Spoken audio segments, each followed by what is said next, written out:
Hi. మేమైతే నిన్నైతే room తీసుకొని రాత్రి ఫుల్ కేరళలోనూ వర్షం పడుతూ ఉండే, అందుకనేసి మేము అక్కడ రూమ్ తీసుకుంటుంది త్రిశూర్లో. అది అయిపోయాక మార్నింగ్ అయితే మా రైడ్ అయితే స్టార్ట్ చేసి వస్తూ ఉంటుంది. ఇప్పుడైతే తమిళనాడులో వర్షం అంటే అంత వర్షం పడుతూ ఉంది, చూపిస్తాను చూడండి ఒకసారి.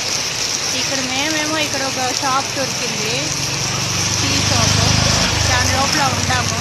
మేము అక్కడ గమ్మున ఉండాము. మా బైక్ అయితే పాపం బైక్ వాన్లో తడుస్తూ ఉంది, చూపిస్తాను వాన. చూస్తూ ఉన్నారా వాన ఎంత కొడుతూ ఉందో చూడండి వాన. ఇంతసేపు ఈ వాన పడేదానికి ముందర అంతా ఎంత ఉడుకంటే అంత ఉడుకుండే, అనుకోనే లేదు వాన పడుతుంది ఇట్లనే అంతగా ఉండే. సడన్గా అయితే వాన వచ్చేసింది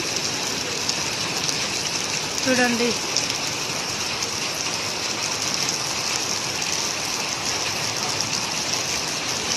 మళ్ళీ బ్రేక్ వచ్చింది. బైక్ అయితే ఆడుంది, వానలో తడుస్తూ ఉండాలి పాపం.